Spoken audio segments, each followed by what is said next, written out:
Bachelor's of Business Finance comes up as a popular course and choice for students who are interested in commerce, economics, entrepreneurship, or finance itself. A course known for preparing students for effective leadership position in industries out there. Good evening, everyone. Welcome to University Living YouTube channel. You're watching ULTV Student Diaries. I'm Shefali Srivastav, your study abroad buddy. Bachelor's of Business Finance is designed to effectively enhance the analytical skills of all graduates, so as an enable to them for making a reliable decision in the organization. The course also sharpens the capacity to evaluate business policies. We have Purva Phalke from University of Southern Queensland to bring further knowledge on this topic. Hi Purva, how are you? Hi, Shafali. I'm good. How are you? I'm doing great, and I believe you're also doing very well over there. You're just coming back from one of your part-time jobs, I heard. Yes, I did. Just got back, got ready, and here I am with you. Thank you so much for joining us all the way from there. So how has been so far Australia? It's more than a year. What have you learned so far, like being there as a student and now you're working also? How has been your experience? So Australia has been treating me really well, first of all. It's a really nice place to be. And with all the options and everything you have, like with, moving overseas, all the stress and tensions you got, like how is it going to do? Am I gonna actually manage it? Is it going to work for me?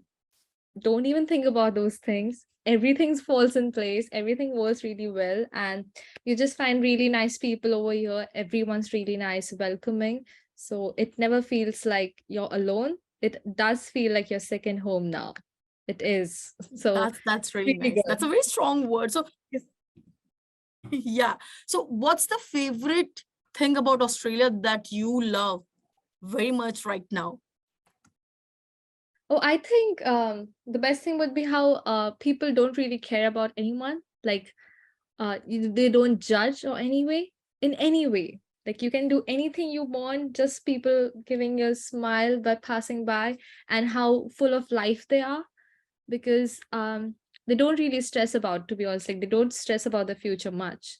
They're just living in the present moment, and that just makes them like a small happy being walking around. Right. And the best part, as you mentioned, that people don't judge you. You have that freedom of you have that liberty that you can do whatever you want. That does give a sense of relaxation and freedom. So yeah, nice, nice. That's really nice. So now you have shared that what you love about Australia. We would definitely like to know that what is one thing that Australia can change, but we'll circle back to this question later on. Before we start into like having a more knowledge about the course, about the university, we would like to understand, you must have given some English proficiency tests, right? So which tests you gave, and what are the advantages of giving these tests? There are multiple tests available in the market as of now. So which one would you recommend to any aspiring student who's planning to study abroad? So I did my IELTS exam. I did IELTS 1, and I did that approximately 2 months ago, when I was actually, planning to enroll, like apply for universities, because you should have like the results of that while applying. And the thing I would say, for that exam, we have like four main components, which is your writing skills, your listening skills, speaking skills, and if I'm not, your understanding skills, like how much you can understand, hearing skills and everything. So how that actually works is, Australia itself has a very diverse range of accents and different type of English speaking people. And English, obviously being the main language, I've seen some people who are not really fluent, I would say. Not like they are not aware of English language, but not fluent in it, and having some problems with their studies, with making friends, actually having good communication with someone, surely at workplace as well. And if you're not really, looking forward to going through that phases, going through all that problems, what I would really prefer is having like a good study of English language as in actually your communication skills. your hearing skills, your listening skills for sure, because Australian accent is a bit difficult. Even the first time I got here, I couldn't understand a single word for the first week. Yeah, there's a lot of words that they Yes, eat while speaking, whereas in India we yes, are like full-fledged, we're speaking yes, out loud. yes, it is. And it's like even today when I'm still here, I've been here for almost 1.5 years now. I still struggle at some point.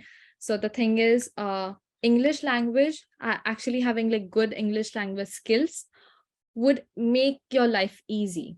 Of course. It's gonna make, okay, so it's gonna look like you're easily making good friends. That's eventually getting you more contacts. That's eventually getting you a good job. It's a Fair. networking. So Yeah, right it's like now, a if network. we English is like that key that you need for networking. And of course, if you're planning abroad, and as Pur already mentioned, if you are unable to understand the basic language, the regular language of the native language that they speak, then it will be very difficult for you to communicate with them. You will not be able to understand the lectures. You'll not be able to, express your problems that you're facing. So of course, that's going to be really challenging, and that's why these English tests are placed in place. So IELTS is something that you would prefer for anyone who's planning abroad, Australia, Yeah. correct? Yes. If I talk about, correct. Okay. Okay. So how did you plan your study abroad journey? You said that you gave your IELTS exam 2 months before you flew. Yes. So how did you plan? Was it like a random all of a sudden that you woke one day, okay, now I'm gonna do my bachelor's in Australia? Or was it like pre-planned thing affair that you invested a lot of time, you did research, you did planning, you did plan your finances and everything? How was your journey of planning this whole study in Australia dream? Um, so yeah, definitely it took a lot of planning, but still I would say it was a kind of random as well, because I had this thing in my mind that I want to do my master's in Australia while I was actually pursuing my bachelor's, like actually looking forward to pursuing my bachelor's and everything in India itself. But COVID happened and I was just back home thinking, like overthinking everything. What happened actually is I did my own research first. Well, is there something like this option available with having like bachelor's in Australia? Because I've not really met a lot of people, a lot of international students who do bachelor's. Every single person has, masters in their mind. Yeah. So with a lot of research and everything, then the stage came where I could finally have like a small rough idea, like, oh, this is the university, it works well, this is how I can plan everything, this is how I can eventually go for, plan my studies, my job and everything, be financially free by this time, all that stuff.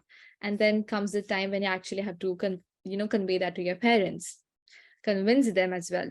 So I did that. Took a bit of time, to be honest. What Not an easy process at all. But for me, I had to apply for Feb Intech, and I started my procedure, the whole offer letter, like applying and everything procedure, almost 2.5 months ago. And that's why I did my English proficiency test like 2 months ago, because I took like 15 days to prepare for that.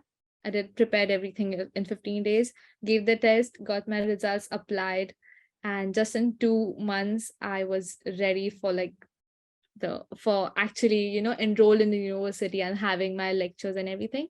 But the only thing was like that was the COVID time, so the borders and everything were closed. But if you actually have a good plan, good support, good people around you who are actually knowledgeable about things in Australia and things how things work in India, how you can get travel well and manage everything, then it's all good, it's all safe. Great, great. Right. And yeah, you always have to convince, especially in Asia, if you talk about, you always have to convince your parents regardless of any decision you take. So yeah, it's very difficult. And we also realize it's once we land over there that how important family plays a role, and you start missing all the scoldings that you used to get from them, right? Definitely. Right. Okay, now moving forward to your course, we have talked about the everything. Yeah, we also need to understand about the funding option. So did you take any kind of loan, or were you able to score some kind of scholarship? Yes, so how it actually works is, first I got my offer letter from the university. That's the first thing you have to receive so that you can actually apply for a loan. What I had was a mortgage loan, like not a student loan, but a mortgage loan. And for applying for that loan, you need to show the offer letter.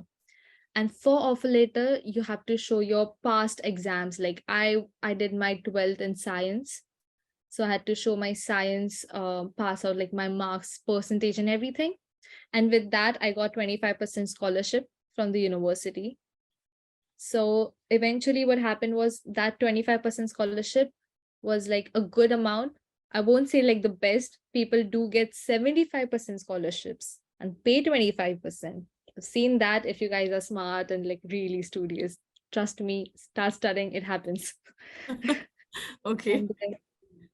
And then once you get the offer letter, then I actually applied for mortgage loan. You also have some options for student loan and other funding, like private funding options. But the thing is, you have to be eligible for that. And for the eligibility, they don't look at yours because I was minor when my process was actually, starting the bank process. But they look at your parents most probably, even if you're uh, 18 and plus. Yeah. They look at the parents and everything, and accordingly they give you the proper feedback. And for us, it was the mortgage loan, which was like the easiest option. So I think funding is something really important because that also depends uh how you get your visa. Because in visa, once you have to get it approved by the Australian government, you need to show good funds, that okay, so I have this much loan sanction, so I am able to survive in Australia for this much amount of time, for the whole time my degree is going to last. And so it's like an interconnection. Right. You need to Right. have a good offer letter with preferable with scholarship, go for a good student loan or a good funding amount, and then eventually have a good amount of like a good term of visa. Correct. Correct. So, which partner you chose for your loan? For me, I did my loans from Okay. Axis Bank. And you can always go for, I went for the private bank myself. You can always go for government banks. I do have some people who've been having their loan with government banks. I would say I will like, it's preferable to have one with the government banks.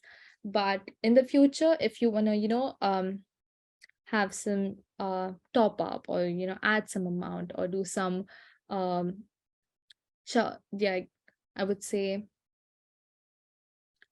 not get withdraw the whole amount or something like that. You want to have some funds aside for like, okay, fine, so I'm just doing 2 courses this unit, I'm not doing 4. Right. Then it's easier to work with a private bank because you're not going to get questioned much. Makes sense. Makes sense. Cool. But other it's like you can have government and private as well. I worked with Access. And I hope the process was smoother for you. As Oh you yes. mentioned, not many questions are being asked. So, No. It is easy.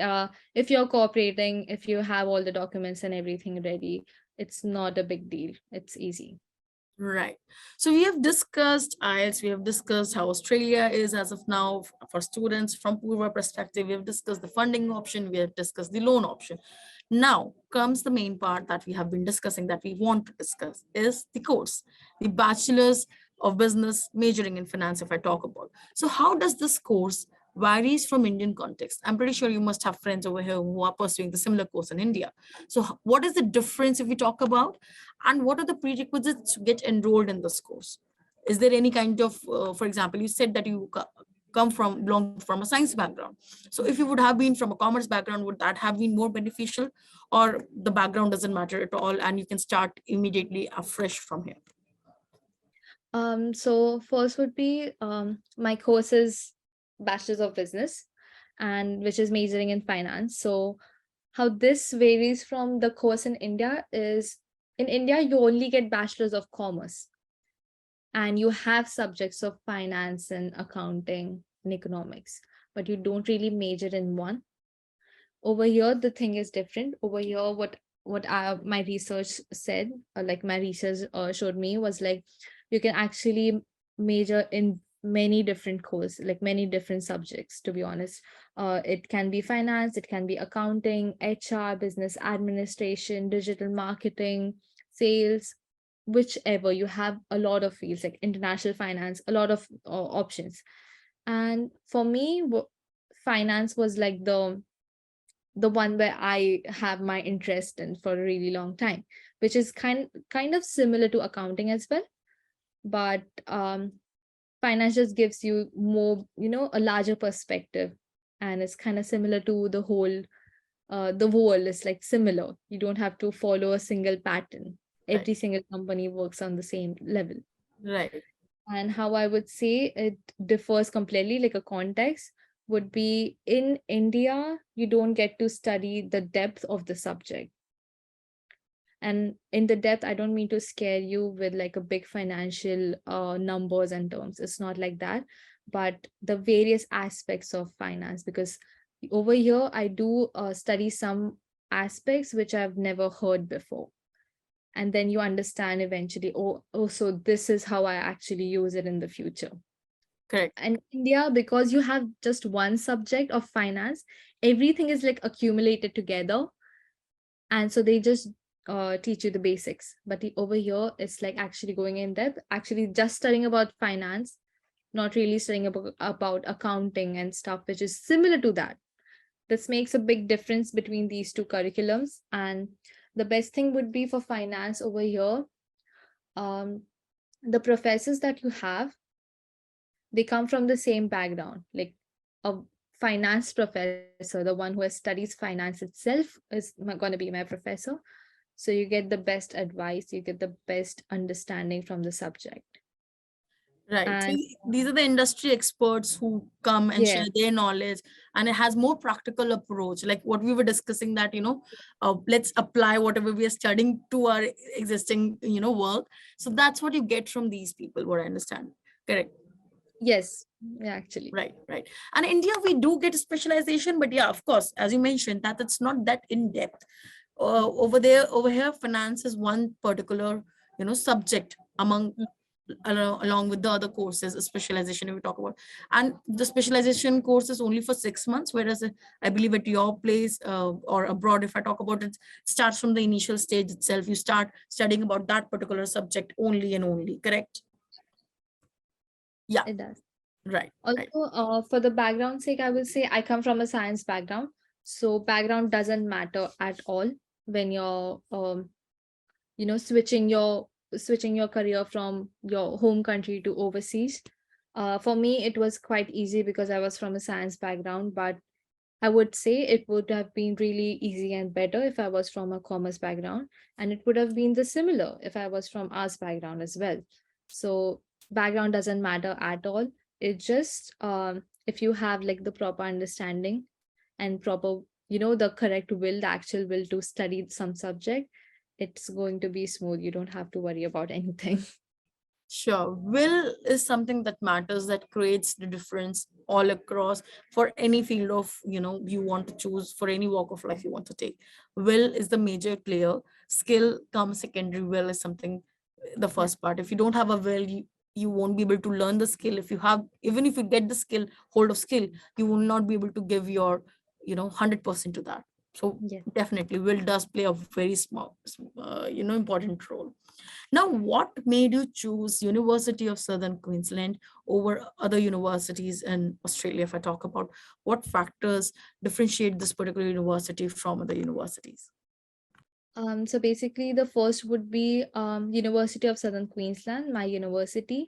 It is ranked as the first university, like ranked first for having maximum salary packages for graduate students. So that was my first attraction to this university, studying finance.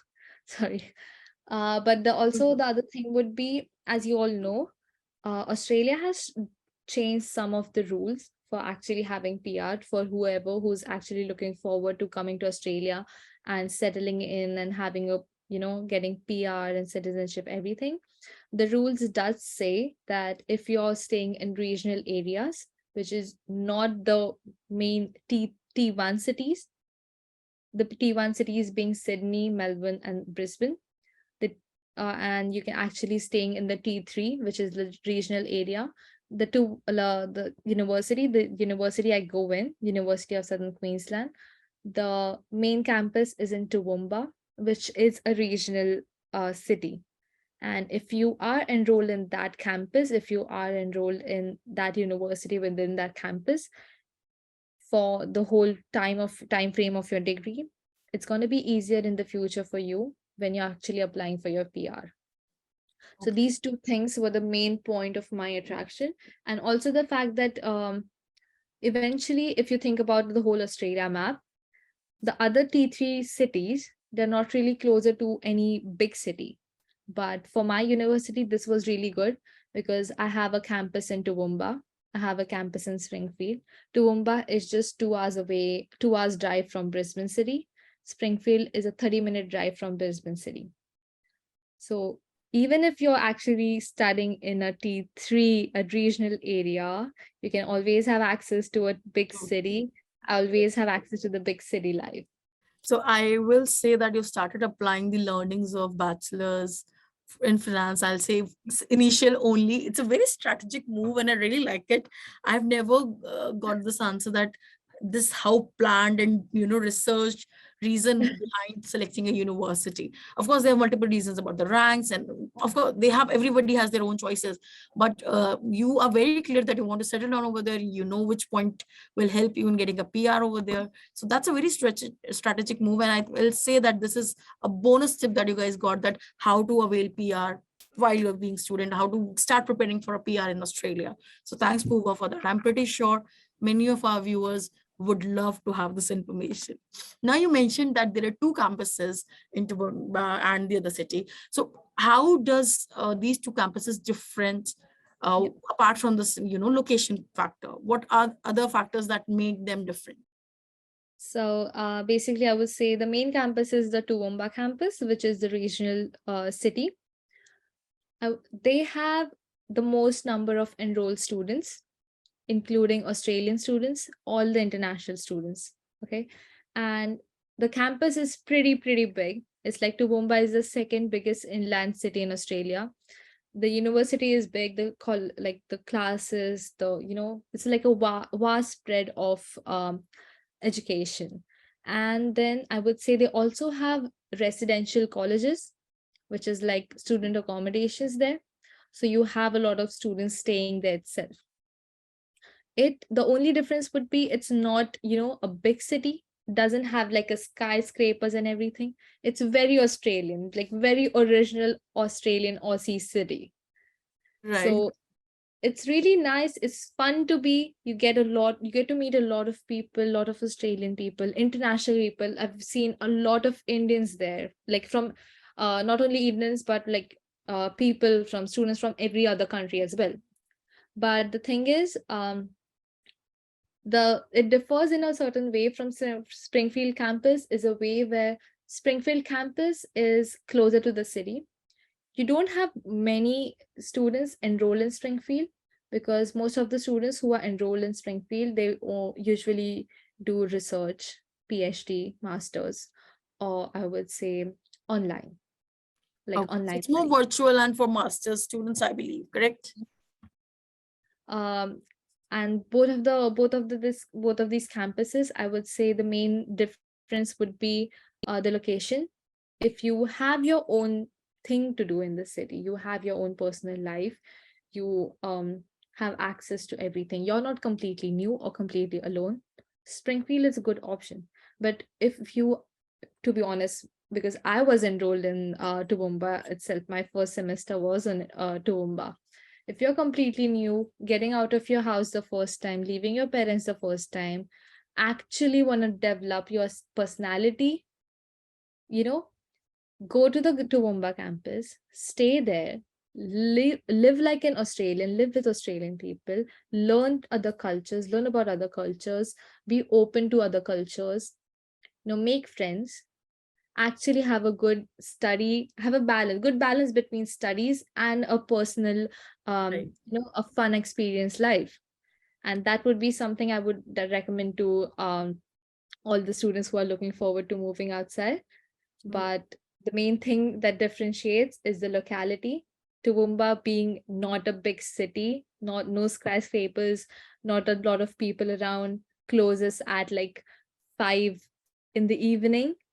Toowoomba is not completely a big one, but Springfield, closer to the city, closer to Brisbane city, is more of like um, campus is not as big enough, but kind of good city vibes. It's like Right. that. So if you are looking for a little country touch, and if you want to get in touch with a native Australian, I believe Toowoomba is your campus. And of course, your course will also matter a lot. It has Yeah. nothing to do with your personal choice. Of course, your course will matter a lot. It will be the major difference. But to take this call, but as Purva mentioned, mostly masters and PhD students take Springfield for their own Yes. research purpose. And just in case, if you have your course option also available in Springfield, you can take that, or the other campus. Makes sense. So Purva, there are multiple, like we have got to know about the campuses, we have got to know about the courses. Now, what about the fun part? You mentioned that if you want to live a balanced life, if you want to have fun, if you want to have learn, if you want to learn more about Australia, the culture also, then Toowoomba is the place. Now, coming to the fun part, what kind of activities are done over there? What kind of extracurricular, what kind of unions are there? What kind of clubs are there? And with respect to your course, what kind of clubs you would recommend for any student to join in the university? So the first thing would be I would like to mention this about Toowoomba first, because in Springfield you would eventually have fun. It's closer to the city and everything. But so for the people who actually have their course, if you someone's doing agriculture and nursing, but then Toowoomba being really, really good city for that, really, really a best place for that courses. I would say that the fun experiences, you have a lot of students. It's like a student city. That's what these people call it. It's a student city. So you have a lot of events organized by the university itself. Then there's residential colleges, as I mentioned. So you have events almost every week organized by the residential colleges. And the residential colleges are you people itself. So it's just you, your seniors, maybe your juniors, and everyone. So no age difference, no cultural difference, everyone coming together, having fun, but with like good security as well. So it's not like no one's looking after, because the first thing they actually arrange is like everything is organized, everyone's going to be safe, and then we're going to have fun. So with that, I would say they also have clubs. We had a lot of clubs from people who are mostly into cheerleading, photography, acting, like drama clubs. We also have dance ones, like singing ones, and these are like the extracurricular ones, I would say, like actually pursuing your hobby. If you want to join one of these clubs, it's like the members of the club, like the heads of the club, the presidents of the club, they are actually your roommates or your friends. So it's eventually a really nice experience, because you just get to do all the fun stuff with your favorite people. And I would say they also have clubs which are similar or which are connected and kind of part of your degree as well. So for me, I'm also minoring in economics. My minor subject is economics. So what I did was I joined a club. I'm still a part of it, which was like the USQ International Affairs Club. So what we actually do as a team was have mock trials. If you guys are aware about the UN, United Nations. So we used to do mock trials of United Nations. We used to um, pre-present ourselves as delegates of different countries and have like a issue, whichever issue was actually going around in the world, and do some research for almost 2 weeks. Basic research, because you have your assignments, assessments, and everything going around.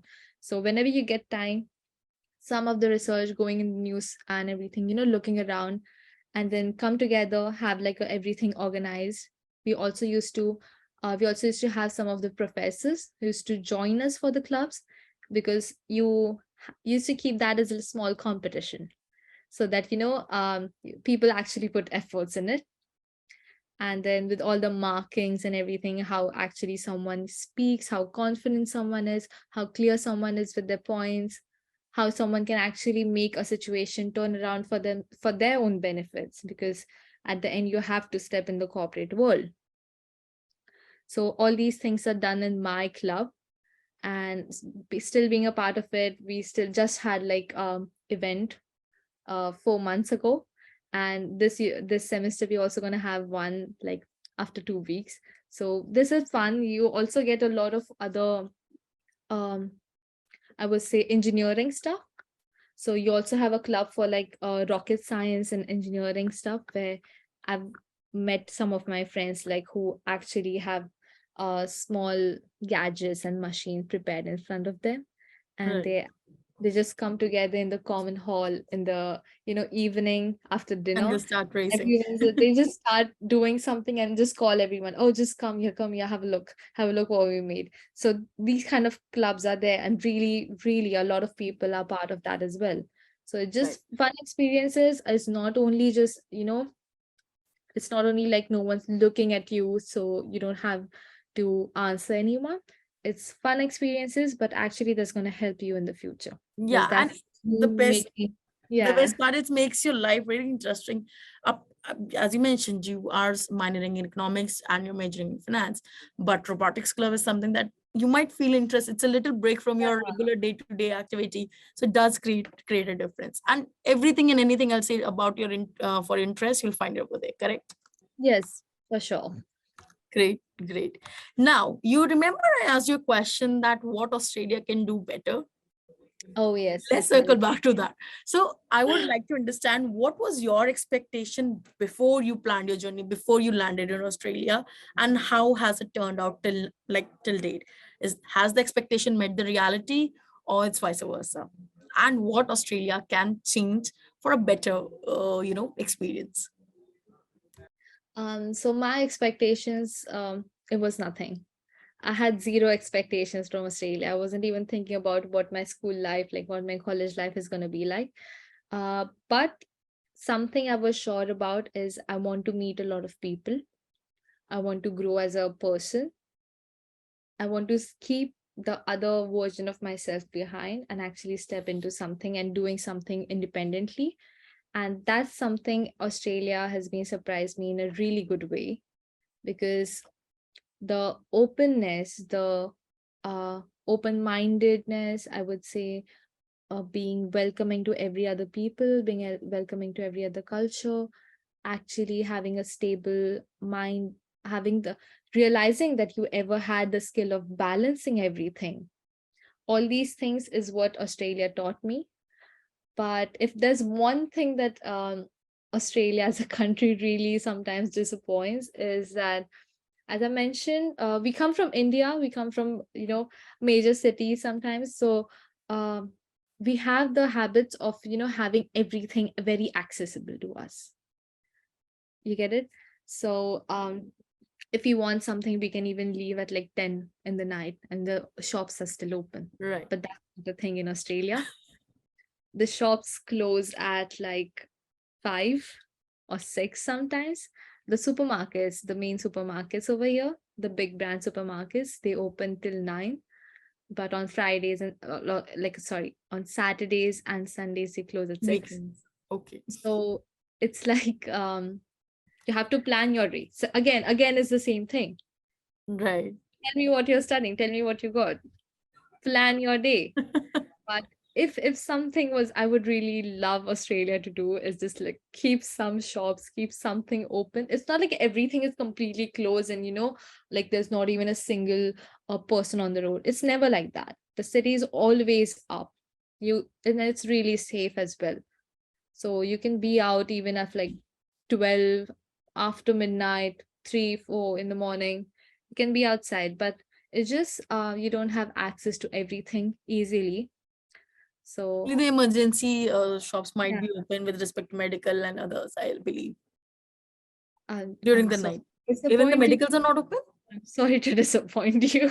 Okay, that's surprising. So yeah, how can you plan your midnight food craving just in case, like if you want an ice cream at the midnight, like how do you plan that? Okay, so my personal experience, I would like to share you that. Sure. When I was staying in Toowoomba, I had a lot of friends who were, who had cars. So whenever we used to have midnight cravings, we used to go to McDonald's because that's the only place that we used to be open. And someone or the other person is gonna have the car, so you just hop into the car, go get something. That's it. But when I moved to Brisbane, the reason like I was staying in the city and the parking and all that stuff is really really difficult in city, so you don't really, my friends never had cars around them. So the thing is, like, if I was supposed to have like some cravings, some midnight cravings, then if I call someone and the other person is just like, you know what, I feel the same thing, let's just go. I'm like, yeah, then how are we gonna go there? I'm like, oh no, we'll just walk there, but that's a half an hour walk. Like, yeah, in the city half an hour is nothing, we have to do that. So that's something, So just get I yourself, think that's a just get good thing. You yourself, know, you eat an ice yeah, cream and you burn the calorie at the same time. I think yeah, that's you good. burn at the same time. But also I would say, if you don't really like walking a lot, I don't really enjoy it, to be honest. Get yourself some friends who have cars. I know that does sound a bit bad, but I'm sorry. Till the time you start driving yourself, at least. No, it doesn't. It doesn't. It does make sense that we want to eat ice cream. Like even if you order Swiggy, for example, Oh, in India, we order Zomato or Swiggy, and it takes yeah. like it gets 2 minutes delayed. We are like, where are you? Where are you? Where are you? And over there, you have to walk. I think if you're Yeah. walking for 30 minutes, your whole mood, your taste buds change. I don't want to eat ice cream It anymore. is. You know, you realize. So that's really a painful story. I'll say that's really a painful story. Now, we have talked about the fun part, we've talked about the course. There is a very important question that I want to pop. We are getting a lot of queries, a lot of queries. However, accommodation problem is across the globe, and Australia is no different. They're also going through the same major accommodation crisis. What suggestion do you have when you booked your accommodation? How early was it, and why did you choose PBSA at that moment of time? For if I talk about Yeah. why, like you could have just flying over there, you could have just looked for an apartment. And currently, do you know any friend who is going through such accommodation crisis? Definitely, definitely. I do have some friends who are going through the same thing. I would like to share my story first. So I booked my accommodation in like my previous in Brisbane 3 months ago. Okay. Like 3 months, sorry, 3 months earlier than my actual deadline was, like my due date was. So I was supposed to move to Brisbane in June, and I had booked my accommodations with all the deposits and down payments and everything done in first week of April. And the benefit about from this, what I got was, first, I was stress free. Second, I could plan my whole journey from like traveling from Toowoomba to Brisbane, plan my job perspective, plan my studies, my university perspective, everything, because I knew where I was supposed to live and everything. First, second, with the student accommodations, it's always better to stay there because first you get like really good safe, it's really safe, and security is really good because uh in Australia it's like whatever student accommodation it might be, there's always some person up all night actually looking forward and actually looking at all the you know uh, cameras and apartment, like having an eye on everything, not really keeping it, like ignoring it. Right. And that would be like the safe and security purpose. Second would be again meeting new people. You don't want to feel alone, you don't want to sit in your room the whole day. Because for me it was like a room, like a big apartment, like a 5 bedroom apartment, so I had 4 other roommates with me, and everyone coming from different culture, different cities, different universities, courses, different life experiences. At the end of the day, you come back, you have like a good chat, you don't feel alone, you don't feel like you don't miss your family that much. True. That would be one thing. And with student accommodations, I would say they are the best places and the easiest places to live at. uh even if a minor inconvenience or something, you just a phone call away. You just like just go downstairs to the reception, notify them, you get it repaired, you get it fixed in a day. But I also have some friends who stay in like other places, maybe some townhouses, or maybe some, maybe with your family or something, your friends, relatives.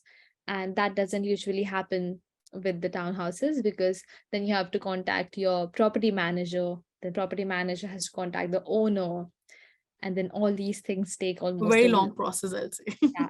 And it does, because the minor jobs in Australia, these jobs, I won't say it's like the minor jobs, but these day-to-day things that we need, they are really hard to find and expensive in Australia. So it's always better to stay in a student accommodation, because it's easy access, and you don't want to be stressing about your studies, your work, your personal life, family, and also the something that's not going right in your apartment.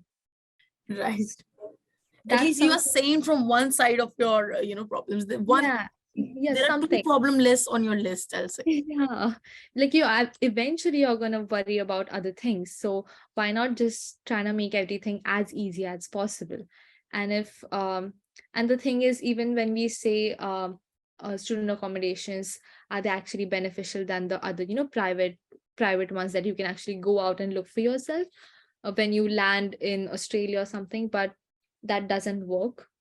That doesn't work at all. To be honest, like the housing crisis is actually happening. The rental market is actually crashing in Australia, and I think in other part of world as well. Yeah.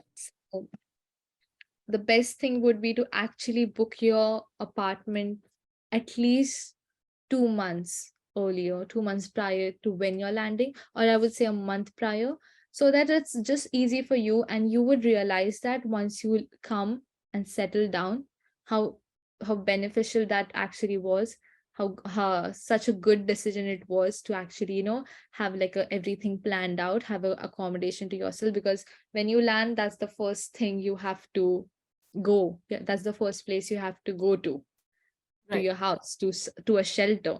And if you are still not confirmed with that, don't have like a proper confirmation letter for that, and then you're just not going to enjoy your whole trip from India to Australia. And That that's sense like of your. relaxation, that you have a place to stay, Yeah. you have a comfortable bed where you can just lie down and look at the ceiling, and you can just fall asleep. Yes, it is. Oh my God, please. It definitely is. That feeling should summarize it all, I'll say, that Purva wants to mention. So right, Purva, thank you so much for this. And definitely you should, if you book early, you get the best access, you get the best deals, because at that moment of time the best deals are run, so that everybody can book on a regular time and have a good early booking access.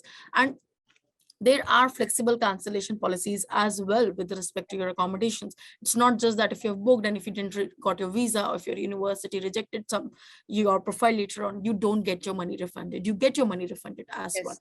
So just read the terms and condition in a more detailed manner, do your research. And I think, yeah, having a home, having a university, it clears 25% on your plate. And you will realize why I'm saying 25%, why I'm not saying 50%.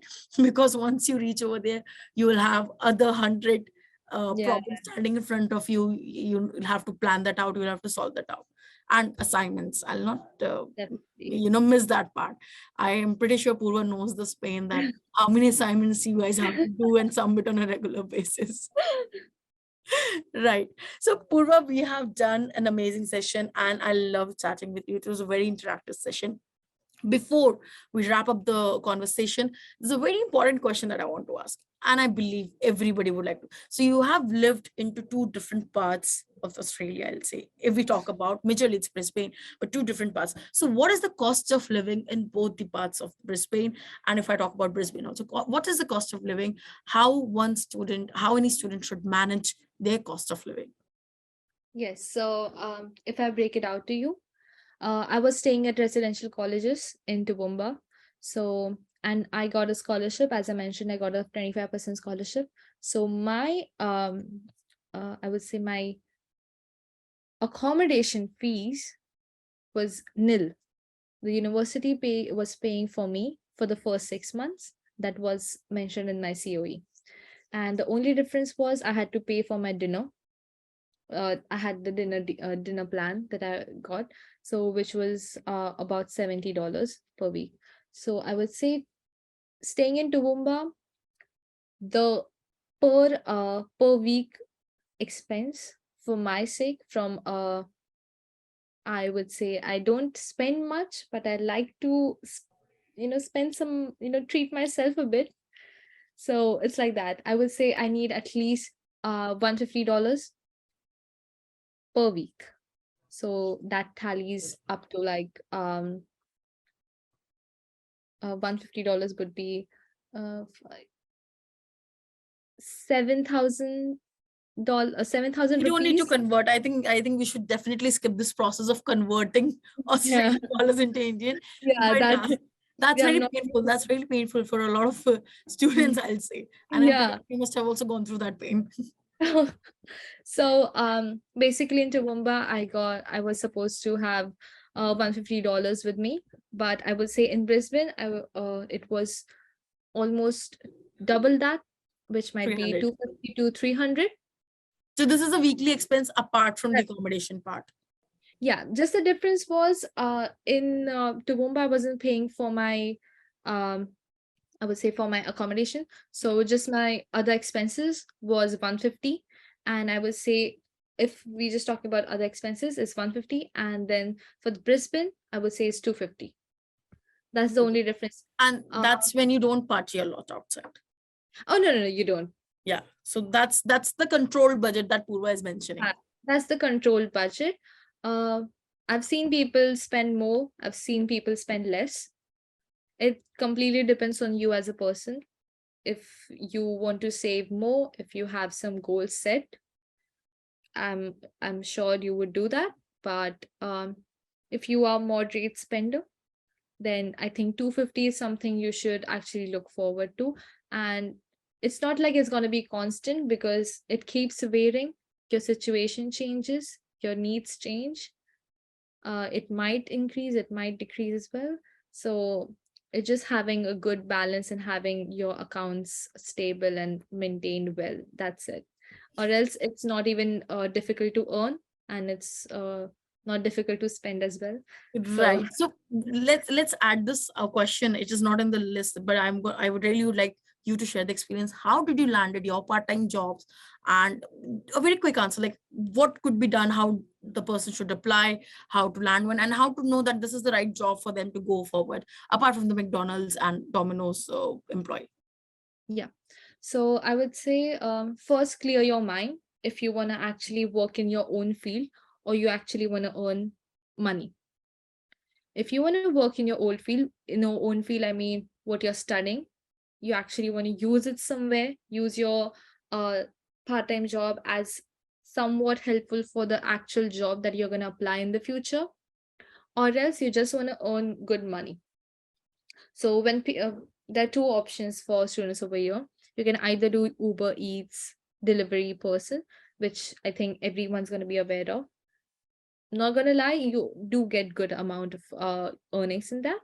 But if you actually want to actually have a part-time job that's gonna have like a skilled part-time job and that's gonna help you in your future, try to go for the online websites like Seek, Indeed, and everything.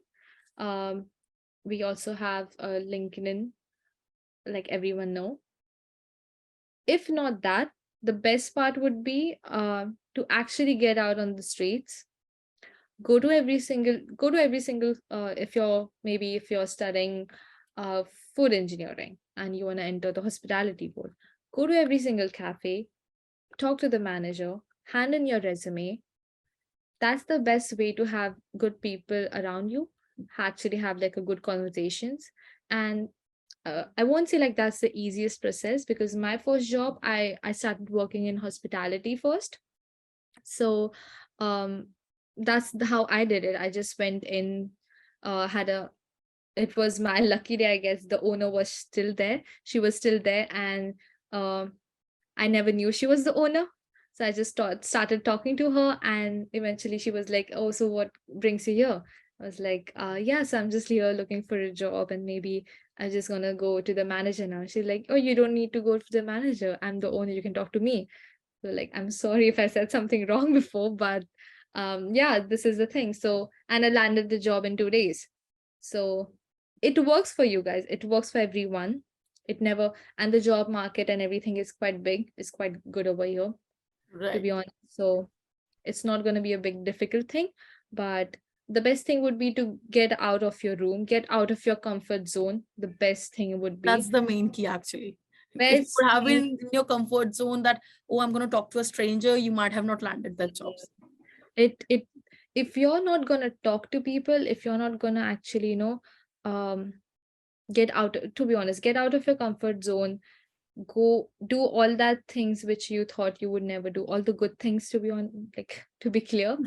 But if you're not gonna do that, then uh there's no use of studying and um spending so much overseas. Right. If you're not ready to get out of your comfort zone, then comfort gonna kill your dream. Yeah, If you don't want that, and that that does happen as well. So just get out, do whatever the first thought you get, first intrusive thought, do it, don't think about it. right. And as Purva mentioned earlier, Australia is a country where people don't judge you on based on. You can ask Yeah, any question, even if it's a stupid question. Let's just ask, just talk to people. yeah. I think that's going to create a lot of difference. Thank you so much, Purva, for joining us today. And we had an amazing session. You have already given a great advice like a couple of times in the throughout the show. But any final 2 cents for the students, aspiring students, before we wrap up? Okay, so as I mentioned, first the comfort zone, that would be a thing, and the second would be, whatever may happen in life, don't forget where you come from, don't forget your roots at all, because it's easier to be influenced when you're overseas. It's very easy to get influenced by other people, with other cultures, with other people from so many cultures, so many big diversity. But what makes you special, what makes you different, is what the place you come from. And trust me, just be proud of that place, just be proud of your own culture, your own city, your own color, and just see how things turn out to be in your favor. And you'll remember this one day when you go through that. So just really all the best to everyone who's actually looking forward to coming here. Thank you so much, Purva. So stay rooted. That's very important. Be proud of your own journey. Be proud of your own self. Don't get intimidated by anyone who think that you're not confident. You are there to excel. Believe in your dreams. Believe in yourself. On this note, we'll be closing our session. Thank you so much for joining us today. We hope you found it useful. Looking forward to seeing you guys next Friday at 5 p.m. Stay tuned to our social media handles for more information. Thank you so much, Purva, again for joining us. Thank you.